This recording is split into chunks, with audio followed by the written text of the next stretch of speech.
Welcome to Decades of Horror, the classic era. Beware of the blob, it creeps and leaps and glides and slides across the floor, right through the door and all around the wall. A splotch, a blotch, be careful of the blob. Beware of the blob. This is episode 123, recorded April 10th, 2022. I quit. My hat's off to you, my friend. Gruesome Magazine. And it begins. Actually, it never ends. That was awesome, Chad. Yes, it was. Wasn't it though? It was. I thought so too. No, I'm just kidding. My name is Jeff Mohr, and on this podcast we cover the good, the bad, the ugly, and maybe even the ugly. What? Since the beginning of time through 1969. In each episode, we'll discuss the monsters, spirits, psychos, and villains that have haunted movie-going audiences since the dawn of film history. Decades of Horror, the classic era, is currently partnering with Play Now Media on 3 of their channels: Classic Sci-Fi Movie Channel, the Classic Horror Movie Channel, and the Wicked Horror TV Channel. All carry the Classic Era podcasts. So you can check them out if you subscribe. And I suggest that you do, because there's lots of good movies there that are hard to find in other places. In fact, the movie that our next pick is available. We'll talk about that at the end of the episode. With me this week are my incredible co-hosts, Whitney Collazo, an accomplished artist, makeup artist, and writer. How you doing, Whitney? I'm good, despite allergies. How's it going?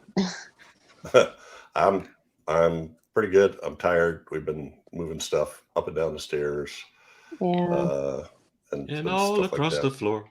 Oh, yeah. Nice. In fact, I have a story about watching today's movie with my grandson that we'll get to later.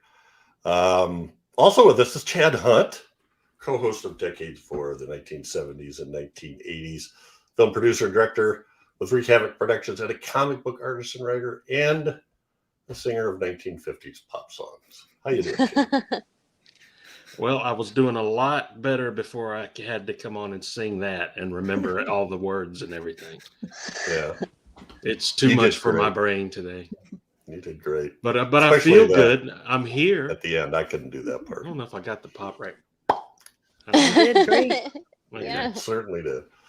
Also with us is Daphne, who's awesome, stupendous, likable as hell. How are you, Daphne? I'm real good. Very, very good. And, although we span the continent, we are all in locations and have high pollen counts today. So we'll try not to sniff too much. Yes. Our pollens as we do.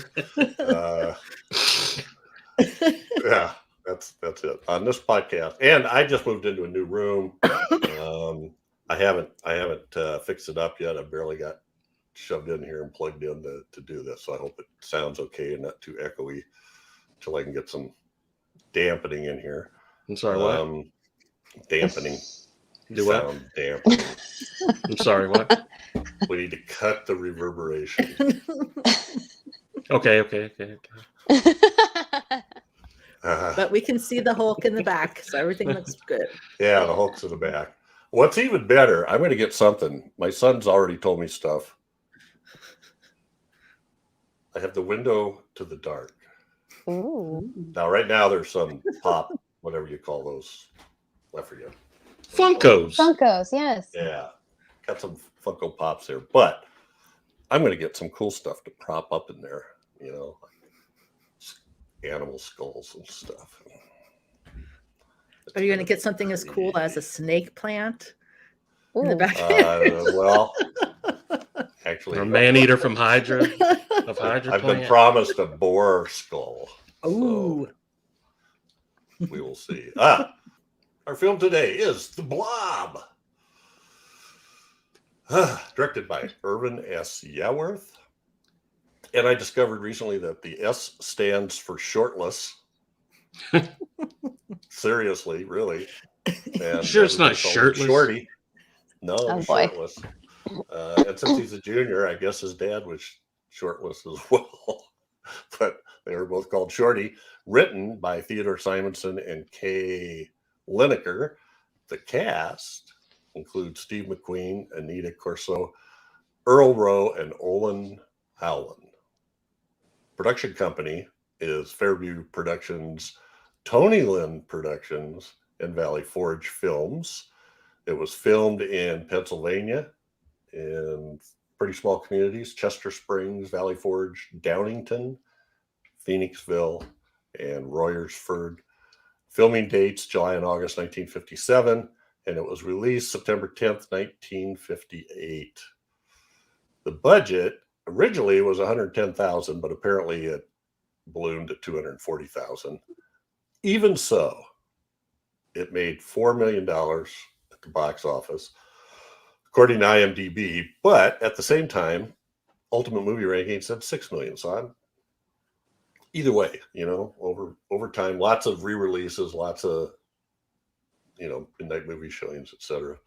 The synopsis is: an alien life form consumes everything in its path as it grows and grows. Everything. It's the story of my life. Consume everything in my path, and it just keep growing and growing. So, yes, and when you poke it with a stick, the meteorite falls to Earth, and inside is the baby blob. I thought it was a piece of green cheese from the moon. Well, nah. It had little tiny craters on it. Little tiny. Which makes no sense. But It doesn't really. Also known as, this had more working titles than you can imagine. The Molten Meteor, the Glob that girdled the globe. Alliteration, anybody? Night of the Creeping Dead at some point. But they went back to the Blob. But apparently the original title was the Glob, and then they found out that, remember the old comic strip Pogo? yeah. That was in the papers? Yeah. Mhm. That had a character or a book or something in there called the Glob. And so it was copyrighted and they couldn't use it. Oh, well. I'll have a couple other ones when we get to the posters. And now it's time for taglines. Already? Yeah. Okay. You could skip the first one. It's just a line from the song. Or you could say it if you want. Yes.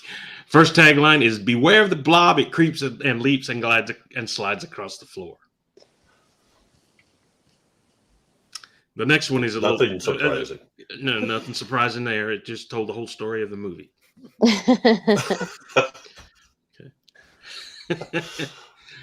Bloated with the blood of its victims is the second tagline, which they never make mention of in the movie. Just that it eats people. Yeah, it's not. Anyway, the indestructible creature, the blob.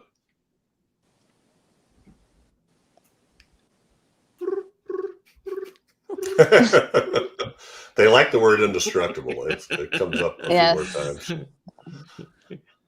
The management of this theater disclaims any responsibility for heart attacks or damage to nerves. People just walking out damage to blinded nerves. and foot neuropathy, all kinds of stuff. Just okay. I don't know what happened. I just went in and watched a movie. Now I can't walk. The classic 1958 original. Yeah. Yeah, that's what it is. But All right. Yeah. It would have been on a re-release that they used that one, I guess. This is one that's got me just flabbergasted. Okay. All this while you enjoyed the raspberry. Now let the giant raspberry gulp you down. Strange. You Right. think It is somebody weird. just came and put that in? That looks like, or someplace that sold raspberry something. Yeah, Giant some raspberry I gulps see or this something. sign hanging over the snack bar at a movie Yeah. theater. And somebody thought it was funny and put it in on. All right. That, or someone listened to a kid. Yeah. It's about it's about this giant raspberry and he's people and then I ate a raspberry before I went to the movies and then the raspberry tried to eat the peoples. Yes. Just like Scary. that. Just like that instant tagline. And better than a lot of other taglines. Just Right. Yes, as Yeah. a matter of fact. Shortlist's grandson probably thought, well, what did you think of the blob? Well, first of all, It's a raspberry. okay, indescribable, indestructible, nothing can stop it. Which dovetails right into the next tagline: indescribable, indestructible, insatiable. Which dovetails right into the next tagline: the indestructible creature, bloated with the blood of its victims. Now they're just playing musical words with. Yeah. They put the Word words up jumble. and then put them in. Yeah. It's still crawling, it's still creeping, and it's still trying to eat you. Okay. Okay, It crawls. It creeps. those are your taglines. It eats you alive. Okay. I still like the raspberry one. The Yes. Actually, yeah. It's something I Okay. can hear my nephews say. best. Yeah. So take a couple look at posters. This is the standard one. And there it is again, indestructible. It do be looking like a raspberry here. Then we have kind of a cartoon version of the blob starting to Mhm. encompass the diner. It is weird seeing Stephen McQueen. Yeah. It is. Mhm. And apparently this is the only time he was billed that way. Mm. Hmm. And the cover of the Criterion disc, which, Mhm. they didn't know Steve McQueen was going to be, they didn't know Stephen Mhm. McQueen was going to become Steve McQueen. So Mhm. he wasn't featured on the first poster, but Criterion knew what side its bread was buttered on. Right? But we still got Indestructibles. Yeah. Yes. And indescribable. Yeah. Well, it Not looks like a insatiable yet. raspberry. Insatiable. Nothing can stop it. This is so awesome. I love this one. Yeah. Italian poster. for it. It's Mhm. Fluid of Death or Deadly Fluid, something like that. I love it. Which I it looks guess. like a gas here. It doesn't look like so much like a blob, but it looks like Yeah. somebody But Fluido flatulante. once again, we have the busty woman in a tight low-cut dress that makes no Yeah. appearance whatsoever in Right. the movie. With a dude behind her that looks like he's just dying to choke her. If it wasn't for this blob, I'd kill you. Okay. So onward we go. Well, let's go to first impressions. And guess what? This was Whitney's pick. So Whitney, tell us about your first experience with the blob and what you think of the film.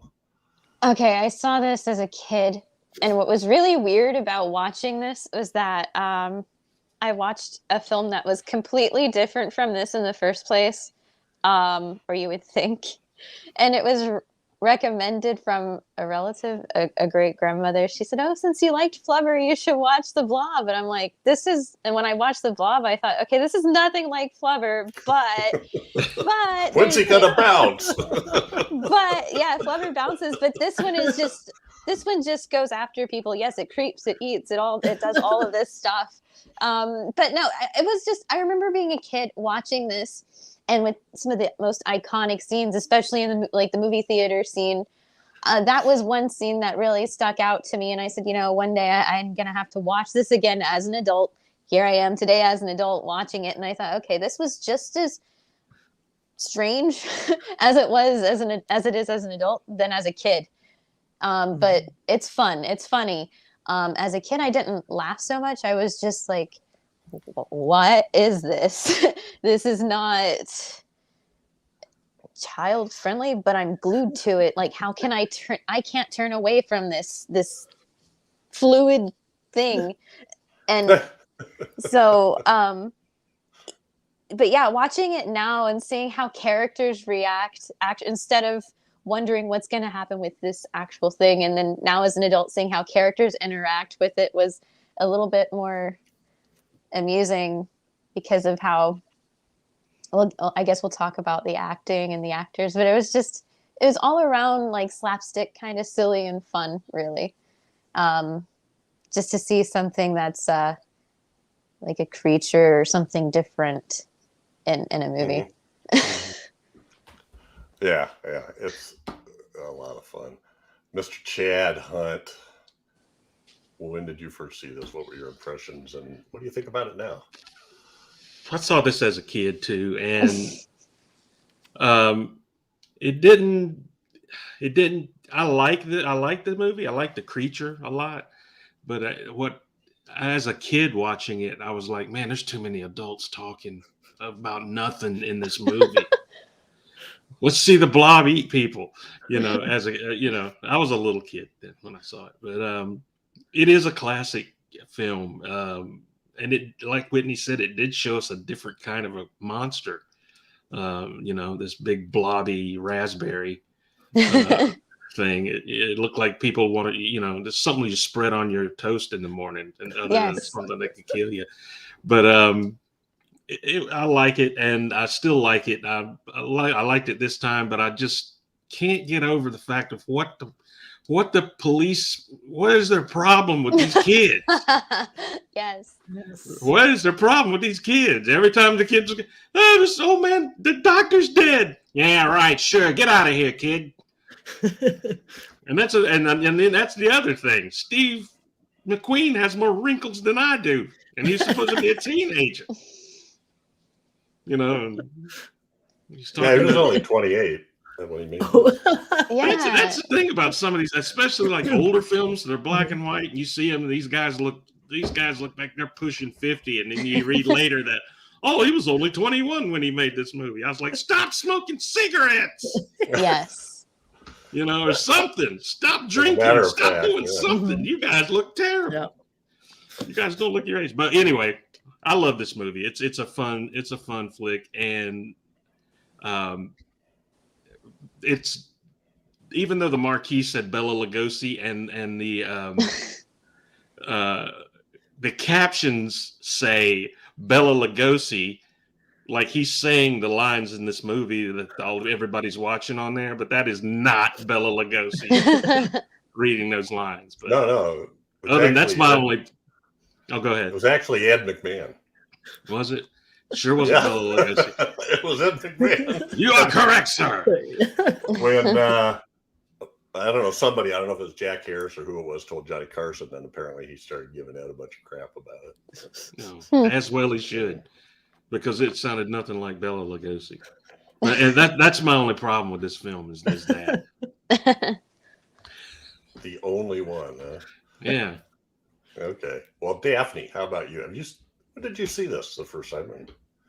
I saw it as a kid too, and I had kind of a similar experience as Whitney, and not so much with the flubber part, but like Auntie said, "Oh, you should, you should watch this." Or like we turned it on TV or something partway through. Oh, it's the Blob. We should watch this, And I loved it, of course. Same Auntie also tuned me into one David Bowie, but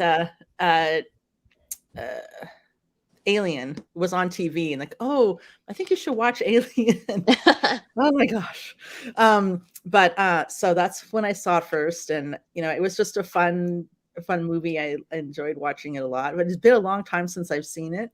So it was really fun watching it again from beginning to end. Because actually, I think when I've only seen it on TV, so lots of times it wasn't in its entirety. So that was fun. Yeah. I think it's such an awesome movie, and it's such a cool part of the history and horror and stuff and B movies. Yes. And watching it this time, I was just like, wow, am I going back to the source material of so many other movies? Like, the old guy in the cabin with the dog that Right. goes out, I was like, killer clowns from watching that. And then, and Stephen King doing that and when he was acting that. So that was really cool. Jody Verrill. Yeah. Jordy Verrill. Yeah. Yeah. It did seem like the first 10 minutes of this movie, it was like an episode of Courage the Cowardly Dog. Yes. Oh my god. The little dog barking, and the old man's like, "Shut up, you stupid dog!" So I'm same with you guys. I saw this when I was a kid, and it scared the crap out of me. And all I remembered about it was all the blob scenes. The blob coming under the door. Uh-huh. The blob was oozing out of the movie projector windows, was just scared the crap out of me. I didn't notice at all that it was obviously a miniature set. That was a whole that was a movie theater, and then oozing out the doors, and then all the stuff the blob does. That stuff is burned in my memory. I never once thought about anybody looking too old or not being teenagers or any of that stuff. So yeah, I loved it. Now when I watched it, I noticed that, yeah, Chad, you're right. It's very wordy. Lots of exposition. Yes. Lots of explaining and talking, and wonder what we're going to do. I don't know. What do you think we're going to do? Well, I'm trying to come up with an idea. It's just it was it. You remember that time we went down to old man Kelsey's farm and we were sitting by the lake? Yeah, I remember. Me too. So but once I just had great fun, and I actually watched this like 4 times. I watched it one night. I've got the Criterion, so I watched it one night regular, and then I watched it the second night with one of the commentaries with Jack Harris, and then the second night I watched one that was with Yeworth and the lead teen, the guy that drove the other car. I forget the actor's name now. I'll bring it up here in a minute, but and then I watched it again, just regular. By the 4th time, I was just sitting there with a big grin on my face, because even the wordiness just became. It was sort of like, let's do Rebel Without a Cause as a science fiction movie. Yes. Yeah. Why won't anybody believe me? You said your grandson watched this with you? Oh yes, I did. Well, I watched, and a friend of his. They actually surprised me one day. They rode their bikes out. We're like 5 miles from town. They rode their bikes to our house, and they just showed up. I'm like, whoa, what are you guys doing? Oh, well, let's fix you something to eat. You want to watch a movie? Let's watch The Blob. So we watched The Blob, and all the way through it. And he's so good too. He's the one that, in the green slime, when the scientist gets the green slime on his foot, he goes, "Oh, it's always the scientist." Yes. He's like so 10 years old. So we're watching The Blob, and it gets to the end, and they go, "Oh yeah, we're safe as long as the North Pole stays frozen." Mm-hmm. And they both look at each other and go, "Oh no, global warming." I just loved it. I loved it. Yes. Oh my. So we're right for a sequel to The Blob. But anyway, Yes. I just have a great time watching this movie. I don't care how old they are. And in fact, if it wasn't for the fact that their parents show up at the police station, you could kind of say it doesn't really say they're in high school. It just kind of hints at it, Yeah. Anyway, all right. just have a blast watching this. So, let's By talk the a way, little bit about the worst way to kill a creature at the end of a movie I've ever seen. Put it in a crate and drop it in the Arctic and just let it sit there. Right. Well, The government's not interested in studying this thing at all. Just dump it in the Arctic. right. Well, they could have put it in a fire extinguisher factory and just put it under a constant stream of CO2 or something. So yeah, the director is Irvin Shortless Yaworth, which, you know, when you think about it, does that mean he went commando? I don't know. If his dad did too, then if that's the case. That's Junior. It makes me wonder how many people have picked on his name, because this is kind of going on now. Well, that's a deep cut on the family tree. That name. Yeah. I think most people probably didn't know that was his middle name. But anyway, yeah, he also did. He and Jack Harris kind of partnered and did these 3 movies: The Blob, 4D Man, and Dinosaurs. Or Dinosaurus, I should say. And 4D Man is pretty good. If I saw Dinosaurus, I don't remember it. But 4D Man is cool. I've ran across 4D Man looking for movies to watch, for the shows, and it looks interesting, but I've never seen it.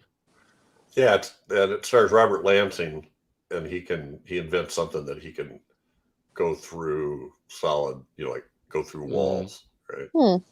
So, but it's cool the way they do it. It's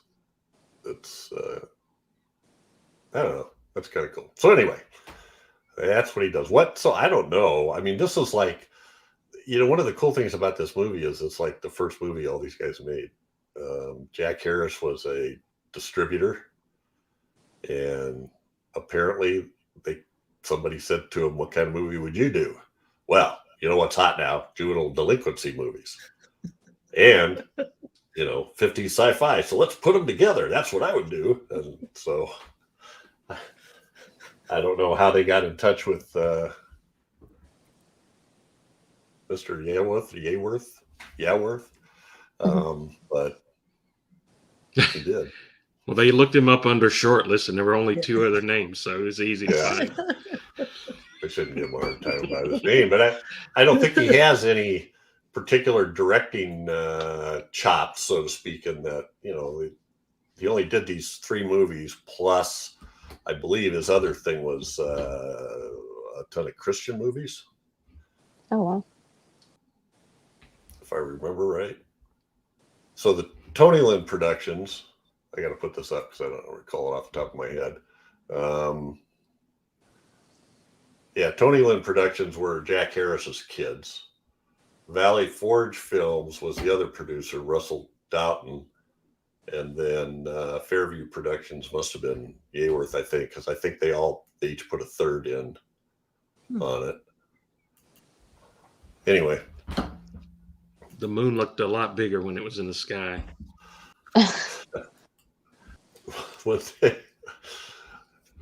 So a story I heard was Jack Harris said this too, that like Steve McQueen was kind of a pain in the ass, but in the end he's worth it.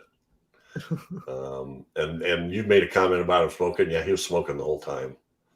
And there's supposed to be one shot, although I didn't watch for it, where he's holding a cigarette behind his back and you see smoke coming up behind him. I saw that. Did you? And I didn't know that it wasn't until I read the notes. I was like, yeah, I remember watching that going, what? Where's that smoke coming from? Well, supposedly it's pretty clear. Yeah, supposedly the director was given this other, and I'm sorry, I got to take a pause here and look his name up. Robert Fields, the sort of the lead other teenager, right? The guy with the black hair. He and Steve McQueen kind of palled around together during the production, and that Yaworth was on Fields about some scene and kept telling him he was doing it wrong and you need to do this, you need to do that, and then they'd shoot it again, and it just kept going on. And finally, McQueen says, "Well, do you mind? I think Robert and I, we get along. We kind of see things the same way. So let me try to explain it to him. I think I can get it across to him." And they walk, and Yaworth goes, "Yeah, okay, whatever works." He gives them off, takes off the side, and he looks at him and goes, "Fuck him, just keep doing it the way you're doing it." Oh, wow. This is Fields that said that. Dang. McQueen told him that, and so he went back and just kept doing it the way he was doing it, and then Yaworth said, "All right, that's good." So I don't know. You know how those stories are. You always kind of wonder that it sounded like that's kind of the way McQueen was. All right, so we also has a reputation of being, I've heard a rebel or whatever. But yeah, they said both Yaworth and this Fields said would ride with him, and he had this Austin Healey, and there was this curvy road, and like Yaworth said, when I drove that road, I took that curve at about 40, and McQueen took it about 70, and I thought sure I was going to die, and I was happy to do it because it was awesome. Oh my gosh! With his cigarette hanging out of his mouth and his smug mole on his face, looking out of the corner of his eye to see if the guy riding with him was freaking out. All right, so Jack Harris is a guy that's, I don't know, he's didn't do a lot of movies, but it's got a great kind of, I mean, when you look at the ones he did, it's pretty incredible. Mm-hmm. And he really was a guy that had a reputation of distribution. He was a distributor for a certain region, and he had a reputation for getting more box office than anybody else. He knew how to market the stuff and distribute it. So that's why he could get something like that. But he did, besides the 4D Man and Dinosaurs, he also did Equinox, then Beware of the Blob, which we did on 70s, and Schlock, John Landis's. Yeah. I think it's his first movie. And then Dark Star, John Carpenter. Yeah. And then out of nowhere, he does Eyes of Laura Mars, which is kind of a higher end movie with Faye Dunaway. And then back to Star Slammer, a Fred Olen Ray movie. And then The Blob in 1988, the remake. So anyway, the guy apparently had a good touch. What, Chad? Well, I was just going to say, I didn't know he had anything to do with the remake, which that's awesome. Which everybody, I'm sure a lot of people are familiar with that, but it's kind of opened this story up a little bit more as to what the creature was and that kind of. It was an amazing remake of it. And there's an 80s episode on that from a few years ago. He also was a producer for a weird spoof called Blobbermouth. I saw parts of that, and when you sent me the link, that is hilarious. Yeah, I thought it was kind of funny. There was one place where they were talking about, oh man, what is that? When you just stuck that shit with a stick. Ooh, that smells terrible. It smells like shit. Here, let me see it. I like shit. I like shit like that or something like that. It's just they dubbed it in, and they also had a little animated mouth on the Blob, and the Blob says stuff. So the Blob's like spouting Henny Youngman jokes. Yeah. So it's on YouTube if anybody's interested. But he was also somehow involved in that. But yeah, Equinox. It's like there for a while. He had a string of like beginning filmmakers that was pretty impressive. Schlock is like sort of like Attack of the Killer Tomatoes with a bigger budget. It's just lunacy. It's just pure lunacy. So what about Steve McQueen? Yeah, what about him? I don't like him now. These are the things I remember him for. Wanted Dead or Alive. Yeah. Well, And whatever that movie Bullet- is down there, yeah, I can't remember the name of that. It's such an unknown flick. But it also, The Great Escape, Mhm. what, Thomas Crown Affair. He was in The Magnificent Seven too, wasn't he? Oh, Was he yes, or yes, not? Yeah. yes. And I think probably The Blob, this, and Magnificent Seven really popped him into those. Mhm. You wouldn't think The Blob would have done anything, but you see a guy on the big screen, and even though he's playing kind of a ridiculous part, he's got something. You could just see Yeah. it. Yeah. He was really good. Yeah. So what do you think about him? How he played how the 27 or 28-year-old Steve McQueen played the teenagers.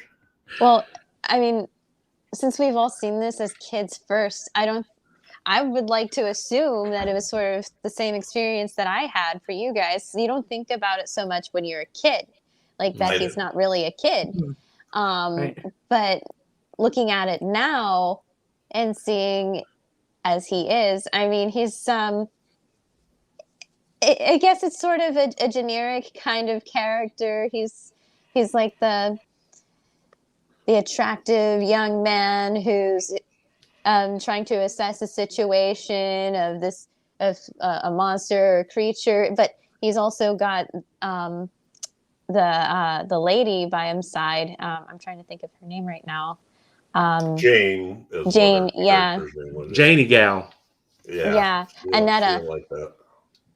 Yeah, so it was just kind of funny, and seeing how he's trying to get him and his buddies to actually figure out what they could do to figure out this problem. And oh, hey, come with me to check out this thing over here. They go back to the area where it had come from, just to figure out what was the deal with it.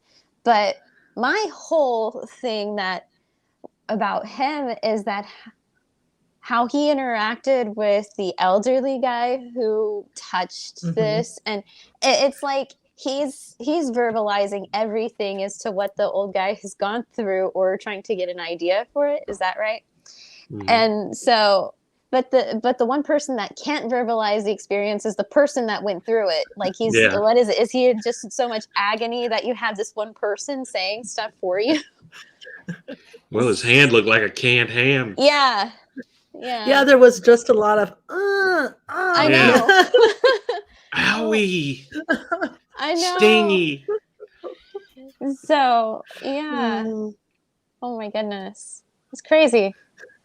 I tell you what, this is the big lesson of this film is don't poke shit with a stick. Right. I'm sorry. That goes for a lot of things. Yes. Yes. Don't poke it with a stick. Olin Howland, did I say? Olin Howland. Yeah. Helen. Yeah, Olin Howland. He was also in Them.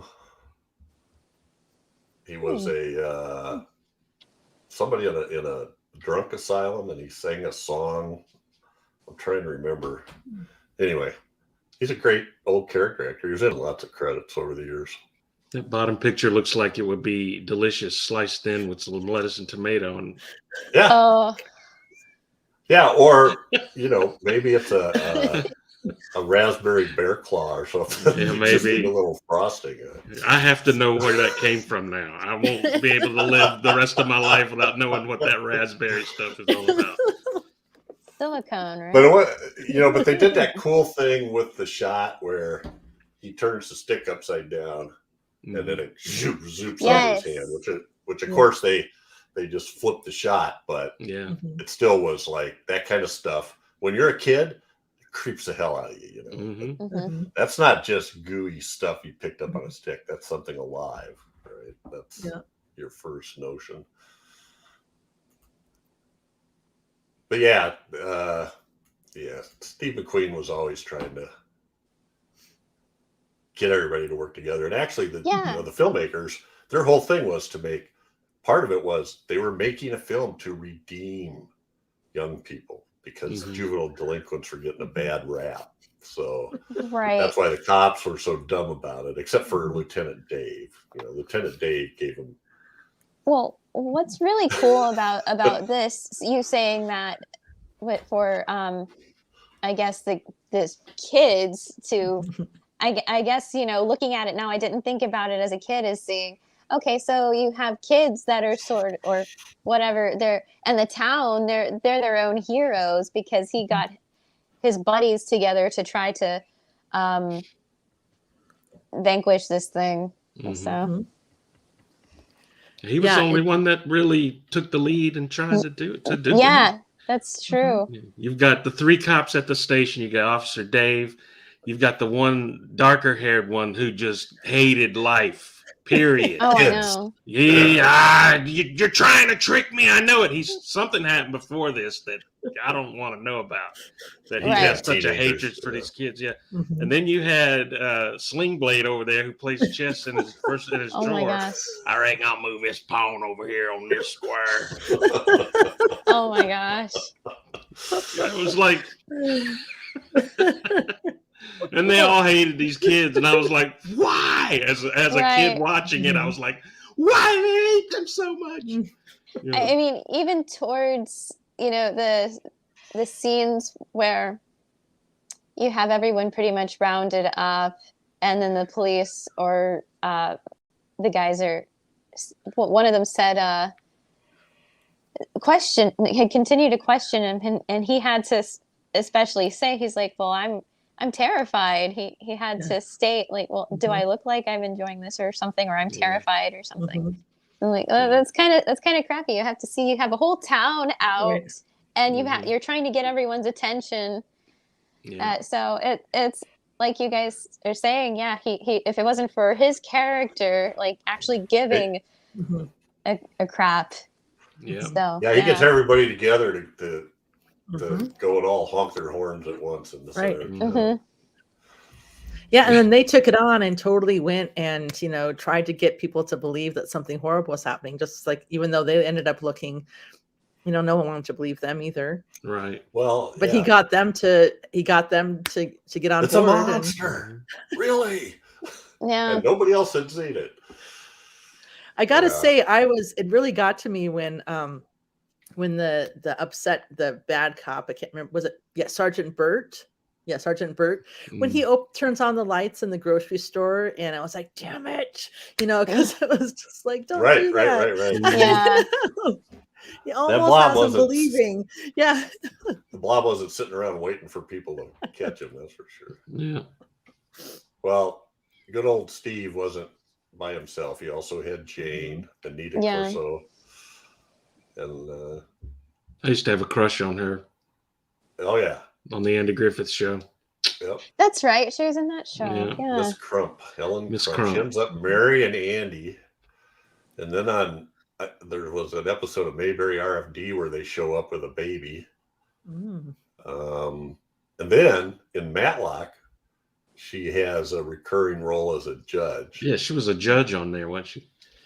I remember that too. I don't remember Mayberry RFD that much, but I don't either. I looked it up and was reading about it. Was looking through pictures and found this episode with their baby.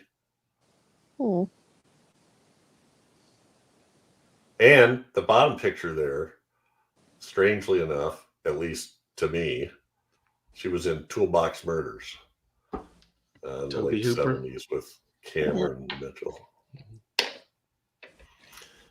Cool. Very strange. But in this, the two of them kind of make a nice couple, although and there she is with the dog. Nice older couple, yeah. Nice older couple, yeah.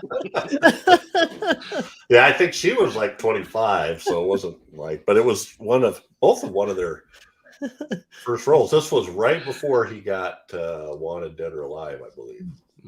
He was just up for that.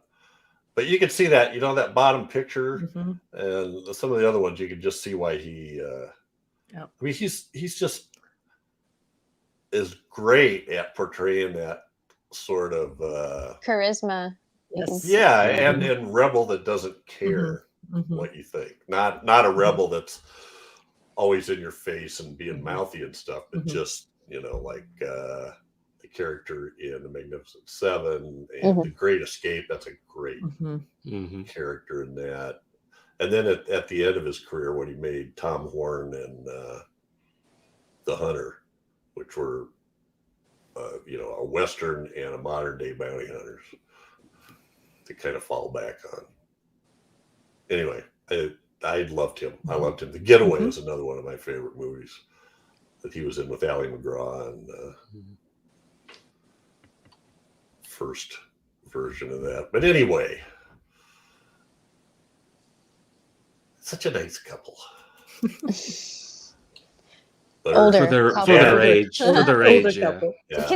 Considering that she was the one who had to wake up her brother and to say she had to have her brother, like as a teenager, to tell her brother to protect their parents and that he had to stay there and all of that, which was kind of interesting and funny, seeing that the father comes down to and the mother, and they're like, where is she? Where's Jane? And then the boy's waking up all confused, like, I have to protect you. That kid aggravated me. Oh my god! That too. Yes, that too. Go home, Especially Benny. when he threw the gun at the blob. I'm like, Yes. Oh my whoa. goodness. I was like, I hope he's not the one that started that whole trend of when your bullets are out, you Throw throw the gun at gun. the bad Yeah. guy. Oh no. Yeah, my cousin did that to his sister one time when we were playing and bounced a toy gun off her head. That didn't end well. How do you know when your toy gun is empty? Yeah, Good point. Well, but okay, since we're talking about weapons and characters using weapons, okay, so the kid is not the one that annoyed me so much that then the doctor who took out his weapon and he's firing at it. Yeah. Not just that, but the thing that irked me the most was the nurse, and she doesn't really want to be alone, but he's like, you stay there. And he's got the whole weapon. Yeah. Like, why would anyone want to stay in there with that? And then has the nerve to ask, what's wrong? Right. And she just falls over. Yeah, after she falls over and gets eaten. Yeah. Don't get anywhere near it, but go over and take care of him. Right. I'm going to get a gun. I'll be right back. I thought the shotgun thing was kind of cool because it kind of made a little. It had like a weird, like a sort of retraction. A Terminator kind of 2 effect. Yeah. Didn't work too well. For some reason, it made me want Jell-O. I don't know. Yeah. Raspberry Jell-O. Yeah. Do you remember? This was probably my childhood. I thought, like in the '60s or maybe late '60s, they came up with something called Super Stuff. I don't know. That was in kind of like Silly Putty, but more like the Blob. Super Stuff. I seem to remember. It was one of those like whammo products. Yeah, I'm looking at it right now. See, I was like a Nickelodeon kid. Like we had all the like goo green and slime stuff and green slime. That's the thing that I know that we had was things were tougher in the 60s and 70s. They just handed kids spears and guns and Right. Toxic. Go whack at whatever you come across. Okay, so Super Stuff was this pink stuff that was just like the Blob, and it just okay. It came in. That's not the stuff you'd stick on the comics and it would transfer. Well, that was Silly Putty. That's Silly Putty. Putty. Yeah. Yeah. I even got to use some of that. I wish I could put this up, but there's a. I probably can, but I don't know how to do it. I just pulled up a commercial of Super Stuff. You watch like 5 seconds and you go, I need that. And it doesn't do anything, except stretch and do, goofy stuff. But anyway, I think that was inspired by the Blob. That's what I think. All right, so the Blob shows up. That's when Old Man Howland turns into a kind of his own version of the Blob under the blanket. And then it shows up on the floor, and apparently they had this. Did you read about this stuff? Like there's still this stuff doesn't age. There's still like a bucket of it out there somewhere. Some guy's got a blob museum somewhere, and he's still got some of the original blob. Wow. It doesn't dry up. It doesn't. Yeah, they just keep the dye slowly goes to the bottom, so they just keep adding dye to it. That's crazy. That doesn't sound right. This is in like a miniature set because they didn't have that much of it. It was like, Ain't natural.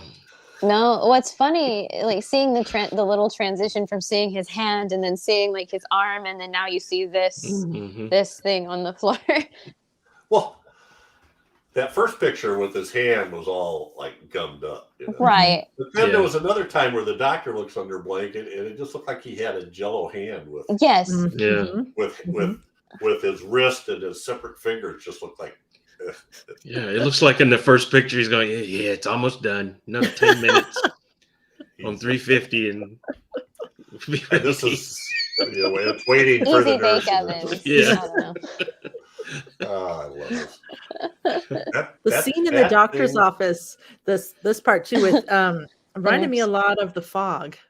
Just like when they were standing outside and the dead body is on the slab. Oh yeah. Yeah, and you see it start to move and stuff. That's right. The blanket started moving and stuff. Moving, yeah. Oh, there's the nurse. Mm-hmm. Poor nurse. There's where never stood a chance with that doctor running the show. Yeah, Steve saw the doctor getting it.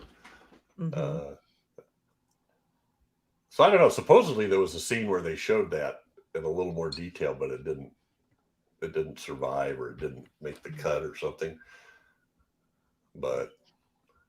And Steve was really reacted strongly to that, right? He ran back to the car. He couldn't. Then when he told the cops. When he told the cops, all it did was bring in his parents. I did like the scene where the blob gets the doc, though. I thought it was good how they filmed it. Just like this thing behind the blinds, and it moving a lot, and you see a little bit of stuff, but you see a little bit of red, maybe. Yeah. But, and then they go to the cops, and all that does is they call the parents in. Yeah. And I wish I had Steve's dad for a dad when I was a teenager. That guy was awesome. Yeah. Oh, we'll sleep on it. He'll tell us about it in the morning. He just did not get excited. My son doesn't lie. Steve doesn't lie. Yeah. But Anita's dad, you're never dating my daughter again. Yeah. And then he turns his back and they dub in the line, if I wasn't the principal of the high school, why I'd... There was a lot of dubbing in afterwards where it was like, what? Yeah, I'm sure. That's funny. Like, we've got to establish this guy as the principal, but it's not in the script. There's an important scene later on where he... Yeah. Well, and I just threw this one in. That's the shot of the crowd running from the theater. In which case, and please, this is a lesson to all filmmakers out there. Please, and editors, please reinforce the fact that you shouldn't be laughing as you're running out of the theater. I must have saw three people just going, nah, we're in a movie. running along as they're coming out of the theater. Well, a lot of the people in this were from a local theater group. I forget what they were called. The Hedgerow. Well, then they should know better. Theater or Hedgerow group or something. They were just excited. Yeah. And here's where it takes over the theater. First by the need to get that looked at. Yeah. No, this is what I feel is such an iconic thing, is what happens in this theater. And not just the entirety of it, but this specifically, looking at the vents, Mhm. like seeing that stuff just oozing Yep. right out, and all of those crevices, like Mhm. that's when I think of this movie, I think of this stuff here. Mhm. Mhm. Well, and I read somewhere that they thought that the idea of it coming out of the projection windows in the theater. I mean, that really personalized it to the experience that you're watching the movie. Mhm. Yeah. I mean, Yeah. I'm willing to bet that everybody in that movie theater turned around and looked to Right? make sure there was no blob Yeah. coming out. I And tell you that's what, what this made it where every time I go in the theater and I look behind me and I look at the projection window, that's what I think of Well, yeah. every time. I mean, even as a kid, watching this as a kid, and then you go to a movie, no matter, I don't know, it was for me. Mhm. For some, shortly after seeing this one, and like, oh, Whitney, we're gonna go see a movie. I'm like, Yeah. well, Me, I just Are turn we? around and go, the blob. The blob, yeah, it's there. No, Well, something I read, getting ready for this, implied that they thought that William Castle for The Tingler Mhm. was inspired by this, and that was like the next year. I'd like to seen how he would pull that off. right. Mhm.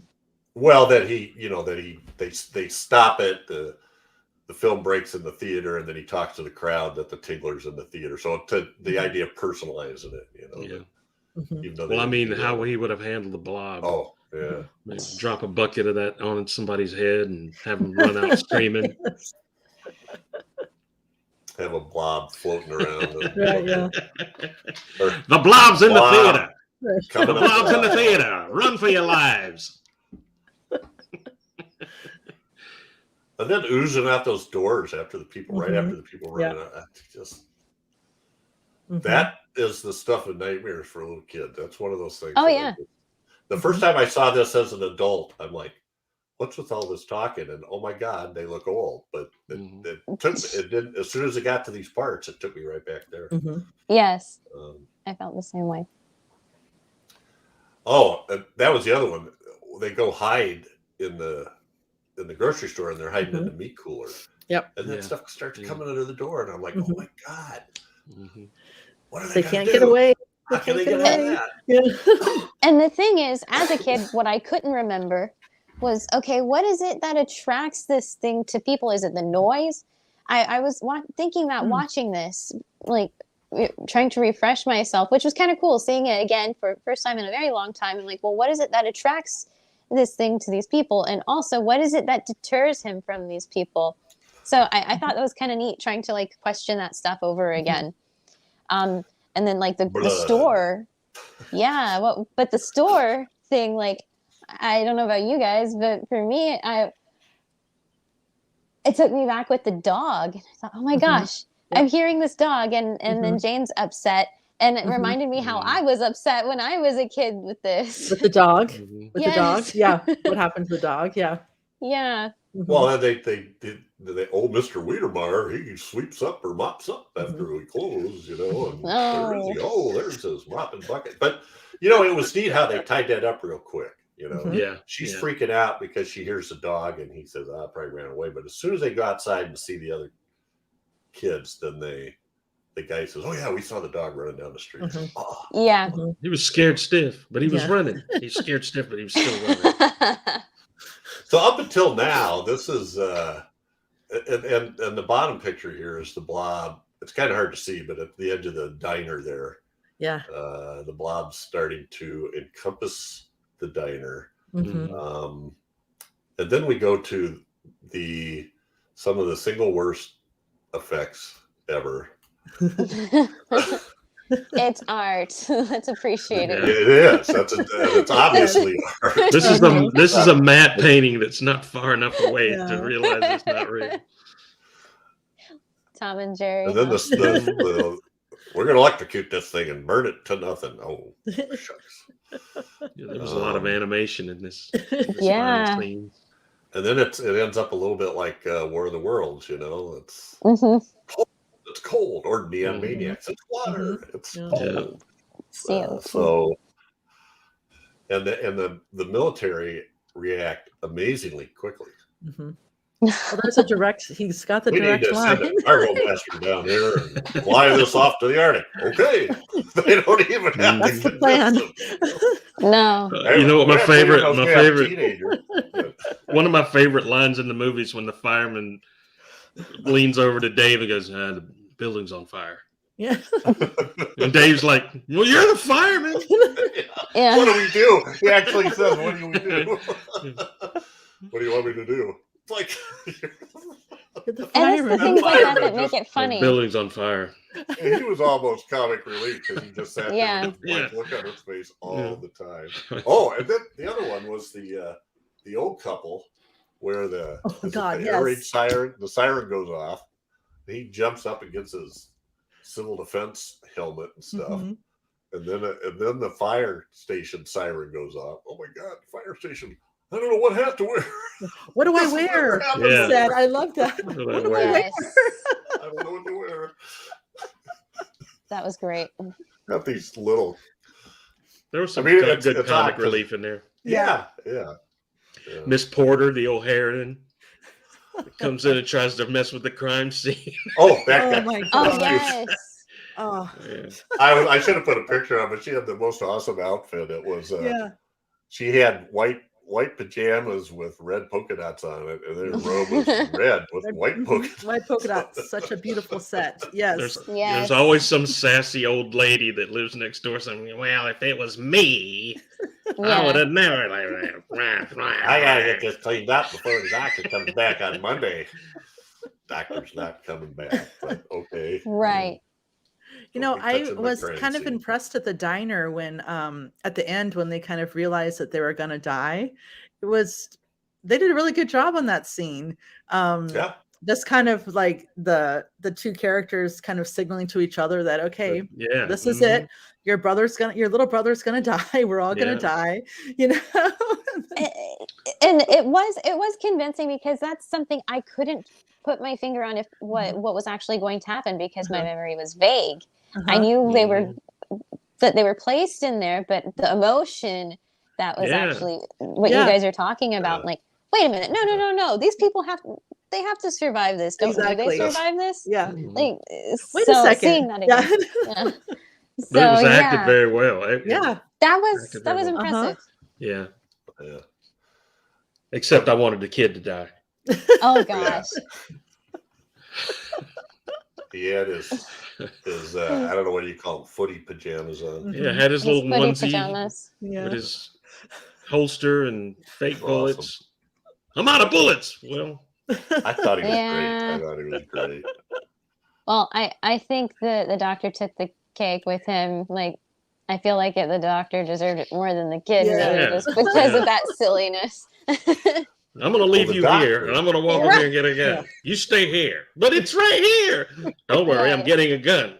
Don't move. Yeah, don't move. The Keep an eye doctor on was that. played by Stephen Chase, who had like 150 credits. He probably had the most credits of anybody in this movie. He was Wow. pulled out of New York, and he did a ton of westerns and then a ton of TV shows. So there was a story about a scene where Steve and the rest of the kids, the other three guys, go back to the crater, right, where the blob came out of the rock, and Steve picks up the crater. He picks up the meteorite, piece of the meteorite, and he's going, oh, like it's hot still. Mm-hmm. Well, apparently, I don't know if they weren't coached to do that or what, but he throws it over to Robert Fields. Robert Fields goes, so I did what Steve did. I acted like it was hot, and then the other guy calls for it. And he throws it to him. This was the guy named Mooch, I think. Mooch Miller. You gotta have somebody named Mooch. The guy with the curly kind of red hair. He grabs it and he just holds it, looks at it. And then the other guy asks for it and he throws it over to him. And then he acts like it's a little hot, and then he forgets. And then It's that neuropathy I was telling you about at the beginning. Yeah. Luke has hand neuropathy. He can't feel heat. Anyway, they were Nerve they were damage. fun. And then they throw this weird little scene in where they're supposed to be going and warning people, and they show up at this guy's party. Yeah. It was like a.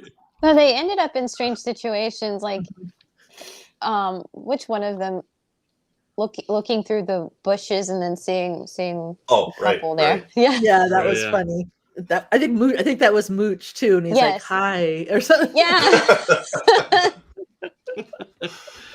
Yeah, you're right. Yeah. That whole section with the older couple and him putting what am I gonna wear, and then the drunk party and the makeout stuff is just kind of like, why is this?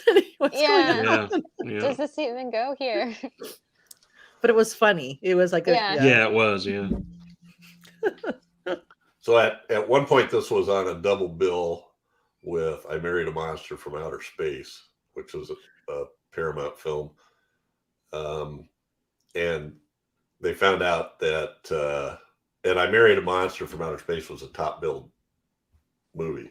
And they found out quickly that people were coming to see The Blob. So they switched it and made Blob the top feature. And this is just the weirdest thing I've ever heard. But did you see who wrote the theme song?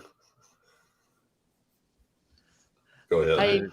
I saw it in the notes, and I listened to part of the commentary with the director and the actor, and that's when they mentioned Burt Bacharach, and I didn't see any his name anywhere. So That's not in the credits. Yeah, it's not credited, but it definitely feels like a Burt Bacharach song. Do, do, do, do, do. Yeah. It's like a I know, that's crazy. Mentos commercial. Yeah. Well, and the lead in though is sort of a weird sort of jazzy. I don't know how to explain it, like an upbeat Game show, jazzy like a thing. 60s game show. theme or something. Okay. Anyway, I felt like going like this the whole time. I was listening. Yeah. it's on his album Look of Love, the Burt Bacharach collection. Collection. The Look of Love. Spliced right in there is the Blob. The Blob. That's funny. And I saw in your notes what was the name of the band supposedly that sang it, like the Five Blobs or something. I thought it was in here somewhere. Yes. Blobby Vinton. Well, it was all one guy. Bobby Vinton. Wow. Yeah. It was all one guy that just double tracked, triple, quadruple, quintuple tracked until they got the sound that they wanted. Blobby Goldsboro. You know what? I did. I put that in there somewhere. But performed by Blob Denver. Blob Love Denver. them. Oh god. Okay, I'll stop now.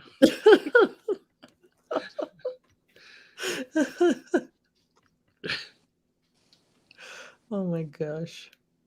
Yeah. So anyway, just great.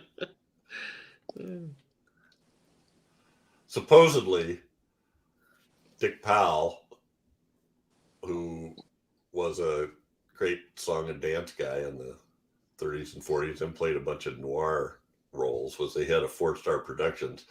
And after seeing a rough cut of The Blob, that led to him casting McQueen in Wanted, Dead or Alive.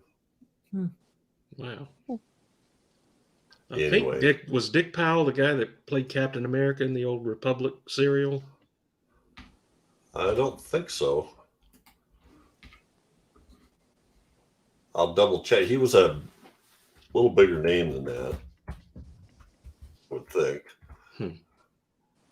Maybe I got the guy mixed up. No, that's him. See, he did a bunch of song and dance stuff in the 30s, and he wanted to get away from that, so he started doing film noir to change his.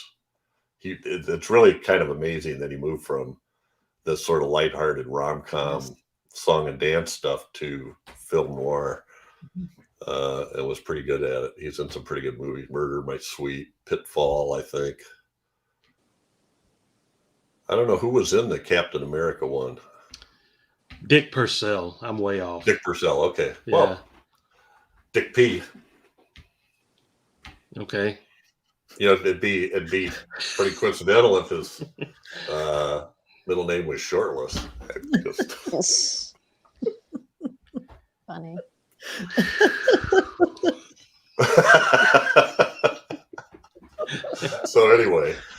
Oh, I'm cracking myself. So yeah, they kept re-releasing this with Steve. Like it was re-released in '64, and I wish I could remember. I just don't remember stuff like that. But I think maybe I saw this in '64 in the theaters. It was re-released in '64 after McQueen, was in the TV show and Magnificent Seven and The Great Escape. It's been a while since I've seen those. Every once in a while, it's like I want to go back and watch Magnificent Seven, The Great Escape. They're such good movies. Yeah, they are. They are. I love Steve McQueen and James Coburn in particular in Magnificent Seven. And it's so weird it really always strikes me that Steve McQueen is in this movie, and I like forget about it until I'm thinking about the Blob or looking it up or something, and it's like, oh, that's right, Steve McQueen is in this. So I kind of dug the whole trichloroacetic acid thing too.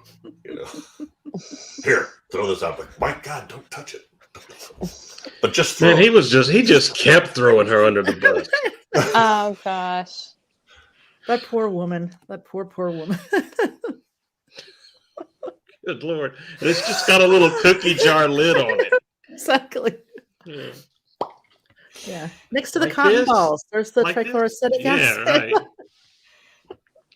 Dab it on. Don't pour it on. I'm going to go get a gun. I'll be right back.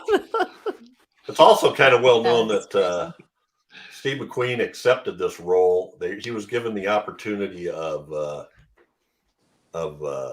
he could either take 25, fixed amount. I think it was like 2,500 or 10%. And he took the 2,500 because he needed the money. And obviously later it would have been better to. If it really was $4 million, I don't know what 10% of the profits would be, but if it sounded like 240,000 might even have been expanded, overestimated, would have made some pretty decent money. Another thing that I think is interesting is the special effects guy was the guy that did the Blob was a guy named Bart Sloan, and the only other movie credit he has is 4D Man. But the Blob is really a pretty cool thing to come up with. I think. Yeah, definitely. Absolutely. So I wanted just a quick little human interest story from a guy in Iowa. Yeah. The other producer besides Jack Harris was a guy named Russell Doughton. And he was from Carlisle, Iowa, which is kind of a suburb of Des Moines. And he went in the Navy, and then he went to Drake, a local private college, and then to Yale for drama, and wanted to make Christian movies. So he got a job with this company in, I forget the name of the town now that they were in, something Springs, Pennsylvania. Chester Springs, Pennsylvania, with Good News Productions. Okay.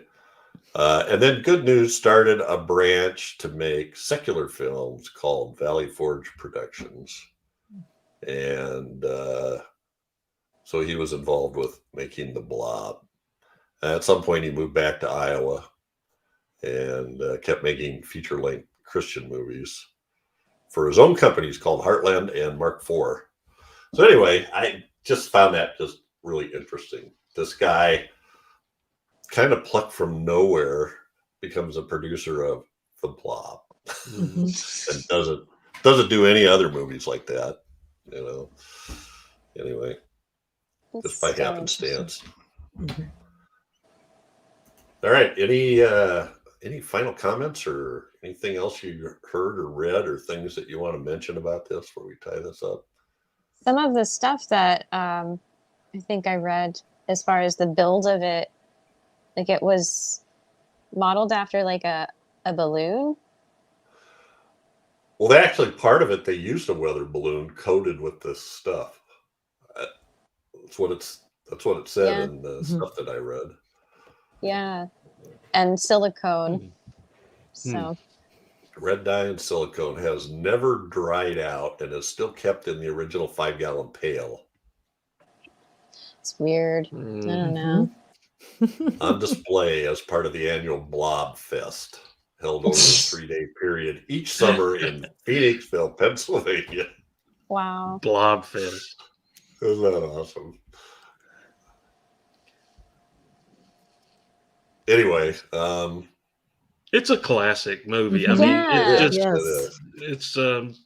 It's fun. It's yeah. freaky. It's Mhm. so So weird. much fun. Yeah. Mhm. at one point, McQueen was sort of, embarrassed by this, I think. But I think he came around and they said when he died that there was the only thing on the wall in his bedroom was a poster of the Blob. Oh wow. Wow. Huh. Believe it or not. You can definitely see, like Whitney said, his charisma and Yes. his character. He did a really nice job in this movie. Even when he's kind of acting goofy, it just seemed really genuine and like, I don't know. I think he did really well. Yeah. I don't know. I And- didn't believe him that he never brought anybody up there to watch. I the didn't believe stars. that either, which is, I think that was what you were supposed to question. That's how Yeah. good he Yeah. was. I didn't believe that. No. He promised. Crossed his heart. And apparently, not that I Man. would have counted, but the name Steve is said 50 times during this movie. Steve. That's funny. And just in case anybody thought it was cool, which I love watching movies with old cars in it, the car that he drove was a 1953 Plymouth Cranbrook blue convertible. It was kind of cool. It was nice. Cranbrook. I have nothing for that. Yeah. I've never heard of that car before in my life. All right. Well, I think we're done. And I don't have any feedback because I didn't have time to pick it up after we moved all day. That's okay. That's it for this episode. But every 2 weeks, There'll be some feedback after this episode. oh yeah, we'll be focusing on a specific film released between 1920 and 1969. Next up is one chosen by Chad. The Mask of Fu Manchu. Yes. Boris Karloff and Myrna Loy. Don't know if it's horror. I've never seen this before, so I'm ready for some just heavy, stereotypical behavior. Politically incorrect stuff. But I'm gonna take a deep breath and just dive into it. Yeah. Gotcha. Yeah, but it's Boris Karloff, so I was the Asian arch villain Fu Manchu. I've never seen it. I've always wanted to see it. I've always been interested to see it, but I haven't seen it either. Which, by the way, this is on Classic Horror Movie Channel. Yes, it is. So Cool. Yeah, I haven't seen it either, though. I've seen some pictures of the gowns that Myrna Loy wears in it. So Myrna Loy is I follow a pre-code page on Facebook, and her picture comes up a lot on there. She is a real beauty. She was in The Thin Man. A stunner. Yes. And I think when you guys were talking about Freaks, was she she wasn't in Freaks, right? I don't think so. I thought I heard some story about her that was not very nice and it disappointed me, but Hollywood gossip. But it'd be interesting to see her in this movie because I mostly associate her as the Thin Man, which she's awesome in. And then she was also in a Columbo episode with John Cassavetes. Oh, yeah. Interesting. The Incubus dude. Yeah. Now, there's a guy who plays a lot of juvenile delinquents in the 50s. He kind of has that attitude thing. Yeah. Yeah. All right. So plenty of ways to stay in touch. Please leave feedback. I promise we will read them. We'd like to hear from you. Stay in touch. Also, like the Gruesome Magazine YouTube channel. Subscribe to the Gruesome Magazine YouTube channel. You can get alerts then when we drop a new episode, which is every 2 weeks. So catch us again here in 2 weeks for another great horror movie of the classic era, as only decades of horror can do it. I always try to make those 2 syllables because Nick Gadman told me that Americans always drop that and only say 1 syllable and say horror instead of horror. Horror. Like horror. Horror. Horror. Horror. I don't know.